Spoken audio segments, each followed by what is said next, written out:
दोस्तों इस वीडियो में हम परिमित संख्याओं का जोड़ और घटाव सीखने वाले हैं। यहाँ पे सवाल पहला दिया है प्लस में, दूसरा सवाल भी प्लस में दिया है और तीसरा सवाल माइनस में और चौथा सवाल भी माइनस में। यानी कि यहाँ पे टोटल हमने 4 क्वेश्चन लिए हैं और 4 ही क्वेश्चन को हल करने वाले हैं। ठीक है, तो चलिए हम शुरू करते हैं।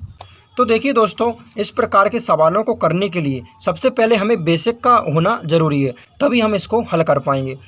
कि सबसे पहले परिमित संख्या क्या होती है, तो वह संख्या जो P/Q के फॉर्म में होती है वो क्या होती है, परिमित संख्या होती है। ठीक है ना, और बराबर नहीं होता कभी भी Q जीरो के, जो Q है वो कभी बराबर नहीं होता जीरो के। ठीक है ना, तो जो P/Q के फॉर्म में होती है वो क्या होती है, परिमित संख्या होती है।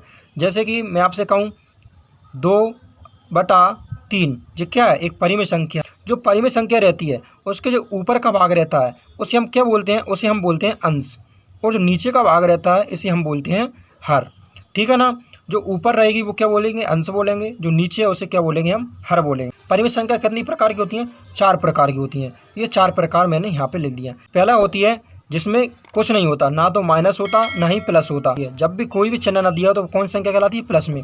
दूसरी है जो माइनस में होती है, जैसे कि माइनस का 2/5 है, यहाँ पे माइनस का 15/18 है, यहाँ पे माइनस का 10/-17 है। तो जब भी संख्या प्लस में होगी तो वहाँ पे कोष्टक नहीं लगेगा, और जब भी संख्या माइनस में होगी तो वहाँ पे क्या होगी, कोष्टक में लगी होगी। क्वेश्चन में आपको हमेशा कोष्टक लगा हुआ दिखेगा यदि संख्या माइनस में है। तो यहाँ पे दिया है तो इसमें भी कोष्टक लग जाएगा और इसमें भी कोष्टक लग जाएगा। अब देखिए मैं आपको एक माइनस का सवाल बताता हूँ, जब भी क्वेश्चन आपसे इस तरह का पूछा जाएगा। तो देखिए यहाँ पे जो सवाल दिया है तीसरा वाला, इसमें क्या है 7/12, ये क्या संख्या प्लस में है तो यहाँ पे वो कोष्टक नहीं लगा। इधर देखिए ये माइनस में है तो यहाँ पे कोष्टक लगा है। जब भी आपसे क्वेश्चन पूछा जाएगा और उसमें अगर माइनस लगा है तो वो ज़रूर कोष्टक के अंदर होगी। ठीक है ना। अब मैं आपके लिए एक चीज़ और क्लियर कर दूं जो कि ज़्यादातर सवाल में कन्फ्यूजन होती है। यदि मैं आपसे कहूं कि 2 का गुणा करिए 10 से, कितना आएगा, 20। ठीक है ना। यदि मैं आपसे कहूं कि माइनस का 5 गुणा करिए 8 से, तो कितना आएगा, 40। वो भी किसका, माइनस का। जब भी यदि आपको 2 चिन्ह देखें, यानी कि एक साइड गुणा के यह गुणा का चिन्ह है, यदि इस साइड प्लस और इस साइड माइनस है तो क्या आएगा, हमेशा माइनस ही आएगा। यदि हम गुणा करते हैं किसका, माइनस का और माइनस का, तो बराबर क्या हो जाएगा, प्लस हो जाएगा। यानी कि प्लस माइनस माइनस होगा और माइनस माइनस प्लस हो जाएगा। तो ये कॉमन चीज़ है, इस बात का आप ध्यान रखिएगा। ठीक है ना, क्योंकि ये ज़्यादातर क्वेश्चन में कन्फ्यूजन पैदा करता है, तो ये आप समझ लीजिएगा। तो चलिए अब हम शुरू करते हैं इन क्वेश्चनों को। तो सबसे पहले हम प्लस के सवालों को हल करेंगे, इसके बाद हम करेंगे माइनस के। तो देखिए यहाँ पे हमको दिया क्या, 7/9, प्लस में दिया है 5/15। तो हम क्या करेंगे, सबसे पहले नीची संख्याओं का क्या ले लेंगे, एलसीएम ले लेंगे। 9 और 15 का हम क्या लेंगे, एलसीएम लेंगे। तो 9 और 15 हम यहाँ पे लिखेंगे और इसका क्या लेंगे हम, एलसीएम। सबसे पहले हम इसको काटेंगे, 2 से नहीं जाएगी तो हम क्या करेंगे, 3 संख्या लेंगे। तो 3 त्रिका 9, 3 5 15। फिर से काटेंगे 3 से, 3 एकम 3 और 5 ऐसा कैसा जाएगा। फिर से काटेंगे 5 से, तो 1 का 1 और 5 एकम 5। अब हम इन सभी संख्याओं गुणा कर देंगे। तो 3 त्रिका 9, 9 पन्ने होता है 45। तो यहाँ पे हम लिखेंगे 45। इन सभी का एलसीएम कितना आया, 45 आ गया। अब हम जो संख्या दी है, हर में कितनी संख्या दी है, 9। अब 9 का हम भाग करेंगे किस में, 45 में। तो 9 का भाग कीजिए 45 में, 9 पन्ना 45, 5 बार गया। अब जो 5 आया उसका हम गुणा कर देंगे 7 में। तो 5 7 35। तो हम यहाँ पे लिख देंगे 35। प्लस का चिन्ह है तो हम प्लस लगाएंगे। अब हम हर दिया है कितना, 15। 15 का हम भाग करेंगे 45 में। तो 15 3 45, 3 बार गया और 3 का गुणा कर देंगे हम 5 में। तो 5 3 कितना हो जाएगा, 15। उम्मीद करता हूँ समझ में आया होगा। अब हम क्या करेंगे, इसको जोड़ देंगे। 35 और 15 होता है कितना, 50, और बटे में कितना है, 45। तो हम यहाँ पे लिख देंगे 45। ठीक है ना। अब जो संख्या कट रही है उसको हम काट देंगे। ये जा रही है संख्या किससे, 5 से। तो यहाँ पे लिखेंगे 5 एकम 5, 0 का 0 और 5 नाम 45। तो यही हमारा आंसर हो जाएगा। उम्मीद करता हूँ आपको अच्छे से समझ में आया होगा। चलिए इसी प्रकार हम देखते हैं दूसरा। यदि आपको समझ में नहीं आया तो चलिए हम दूसरा देखते हैं, उसमें अच्छे से समझ में आ जाएगा। अब देखिए दूसरा वाला सवाल, इसमें क्या दिया है, कोष्टक दिया है और माइनस में संख्या दी है।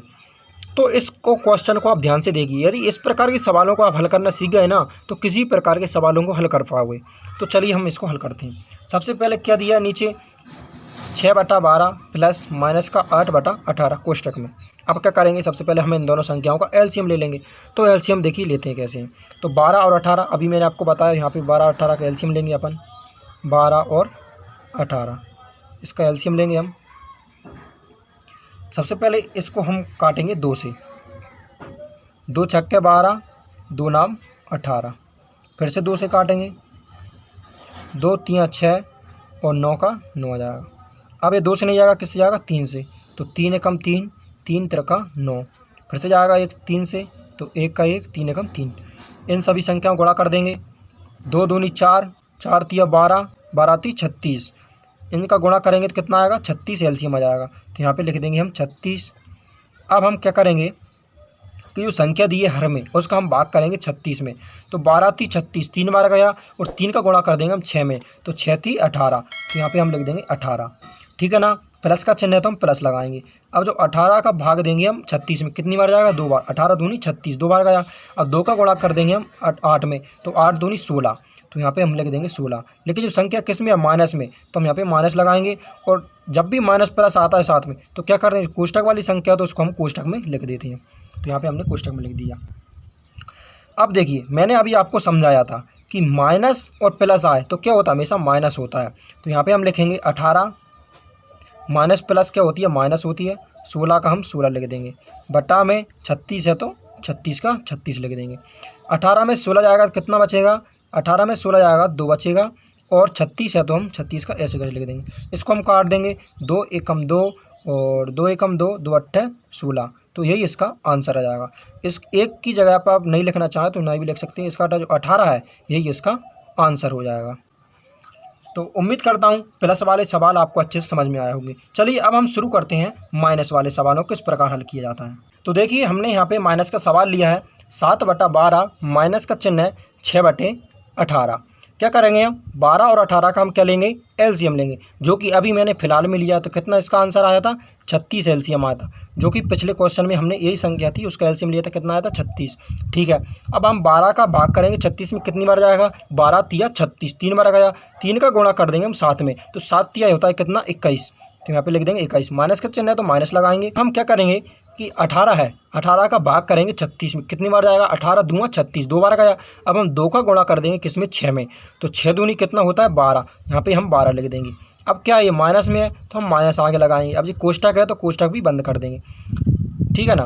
अब क्या देखिए यहाँ पे क्या आया है कि 21 माइनस और माइनस के 12, ठीक है ना। और जब भी माइनस और माइनस आता है तो क्या हो जाता है, प्लस हो जाता है। तो यहाँ पे लिखेंगे हम 21 प्लस 12 बटा कितना है 36। तो यहाँ पे 36 लिख देंगे।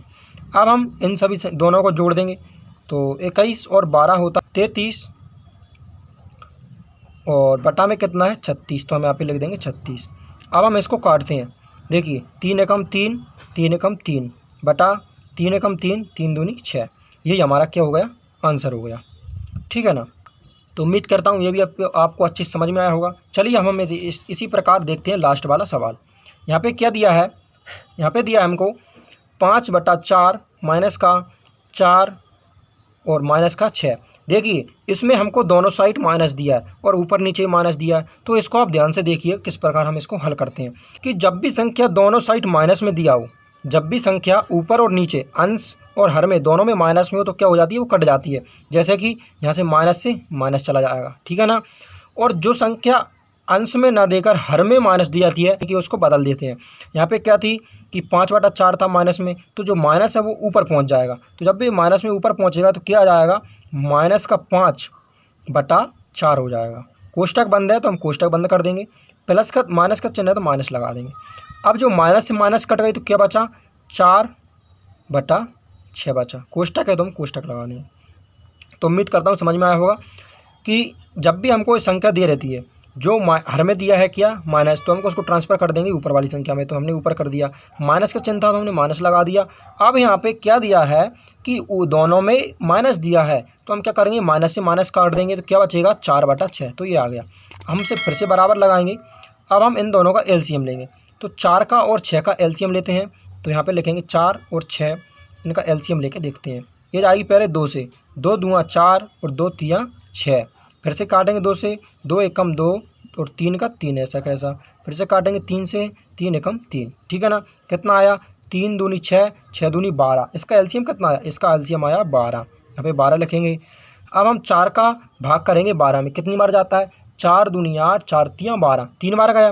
3 का गुणा कर देंगे हम 5 में, तो 3 5 है होता है 15। तो यहाँ पे लिख देंगे हम 15, ठीक है ना। ये किस में था, माइनस में, तो हम माइनस लगाएंगे और कोष्टक को बंद कर देंगे। माइनस का चिन्ह फिर से माइनस लगाएंगे। अब हम यहाँ पे लिखेंगे 6 का हम भाग करेंगे 12 में, 6 दूँगा 12, 2 बार गया। अब 2 का गुणा कर देंगे 4 में, तो 4 दूनी 8, यहाँ पे हम लिख देंगे 8। कोष्टक में है तो कोष्टक लगा देंगे। अब देखिए यहाँ पे क्या आया, माइनस माइनस आया, तो यहाँ पे लिखेंगे माइनस माइनस आता है तो क्या हो जाता है, प्लस हो जाता है। तो 15 प्लस 8 बटा 12, तो 15 और 18 को हम जोड़ें तो कितना आ जाएगा, ये आ जाएगा हमारा 23 बटा 12। अब ये संख्या नहीं कट रही है तो हम यही हमारा आंसर हो जाएगा। तो उम्मीद करता हूँ ये भी क्वेश्चन आपको अच्छे से समझ में आया होगा। अब मैं आपके लिए क्वेश्चन देता हूँ, उसको हल करके आप उसका आंसर कमेंट में दीजिए, तभी मैं समझ पाऊँगा कि आपको जो मैंने समझाया है वो अच्छे से समझ में आया है या नहीं। तो वह सवाल आपके लिए है, तो ये है 7 बटा 8 प्लस माइनस का 5 बटा 15, ठीक है ना। इसका आंसर आप कमेंट में दीजिएगा। तो उम्मीद करता हूँ ये आपके लिए अच्छी समझ में आया होगा। यदि अच्छी समझ में आया है तो वीडियो को लाइक कर दीजिएगा और चैनल को सब्सक्राइब कर दीजिएगा। तो चलिए मिलते हैं नेक्स्ट वीडियो में, तब तक के लिए जय हिंद जय भारत।